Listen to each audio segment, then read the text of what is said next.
الله جل شانه فرمایي چې کم خلق ایمان والوي اعمال والوي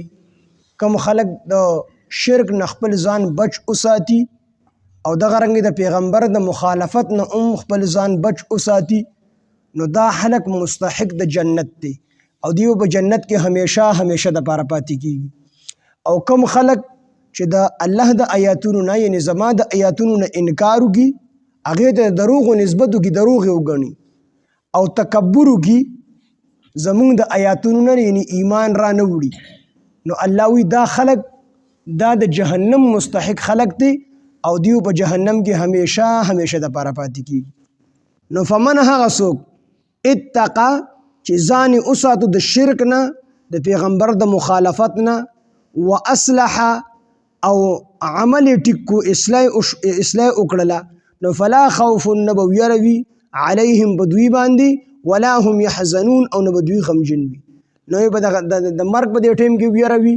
انو براتلون کې وخت دي غمجن وي په خپل اعمال باندې او یو تفسیر دا دی چې لا خوف نبدي خپل ځان په باره کې غمجن وي د خپل ځان په باره کې بخپوي او نه به ورستو په خپل اولاد خپل بچیانو د دین چې کمبال بچ پاتې شوی دي په هغې هم غمجن نه وي فرشتې به ورته د مرګ په وخت کې راځي تسلي به ورته ورکړي چې یارېږه مه خفه کېږه مه مخې ته ستا چې کوم حالات را روان دي هغه ډېر بهتر دي نو په مرګ په ټیم کې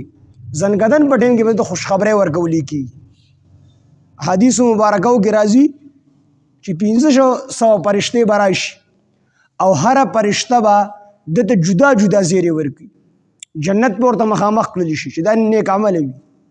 ورته وي هغه دی دغه پورې ستا باغ دی د جنت دغه پورې دی پکې سورلی ده دغه دی پکې دغه نعمت دی دغه دی پکې دغه نعمت دی دغه به جدا جدا زیری ورکړي 500 فرشتې به جدا جدا زیری ورکړي نو د روح په دې بدن کې داسې تنګ شي لکه څنګه چې سړي مرغۍ ګیره کړي په پنجره کې او دا مرغۍ د پنجرې نه د بهر وتلو کوشش کوي چې زه بهر ووته دقسې د انسان دا روح په دې بدن کې داسې تنګ شي چې دا نعمتونه وویني نو بیا به ډېر په احتیاط سره ملک الموت راوباسي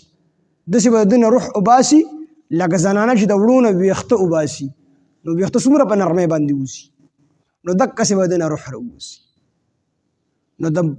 مرګ په ټیم کې فرشتې به ډاډګرنه ورکړي خفه کېږه مو یېرېږه مو خپل د بال بچ په باره کې مه خفه کېږه مه غمجن کېږه ځکه خوف د هغې ویرې ته ویلی شي چې د انسان د خپل ذات په باره کې یېرېږي او چې د بل چا په باره کې یېرېږي ته حزن ویلی شي ځکه چې ابوبکر صدیق رضی الله عنه نبی علیه السلام په غار سور کې وو او کافران رالل نو حضرت ابوبکر صدیق رضی الله عنه خفه شو ویېرېدو نبی علیه السلام ورته وفرمیل لا تحزن ان الله معنا ته مه یېرېږه لا تحزن لفظ استعمال کو چې ته مه یېرېږه ځکه ابوبکر صدیق رضی الله عنه سره د خپل ځان یره نه وه د دې یره وسره چې اصلا نبی علیه السلام د څوک تکلیف ورسي نو علما وایي چې د بل په باره کې چې سره یره وي د حزن ویلی شي او چې د خپل ځان په باره کې ورسره یره وي د خوف ویلی شي نو به د خپل ځان په باره کې ویره وي او نه به د خپل نسل په باره کې ویره وي فلا خوف نبو يروي عليهم بدوي باندې ولا هم يحزنون او نبدوي غمجن وي والذين ها کسان كذبوا چې دروغ غنلې دي به آیاتنا زمون آیاتنا واستكبروا او دوی تکبر کړي دي عنها د دې آیاتونو نه د دې نه تکبر کړي دي څه مطلب ایمان په نه دراوړي خپل ځان لوی حساب کړي دي ایمان نه دراوړي اولئک اصحاب النار هم فيها خالدون هم داخله خوندان د اور دي دوی همیشه په دې اور کې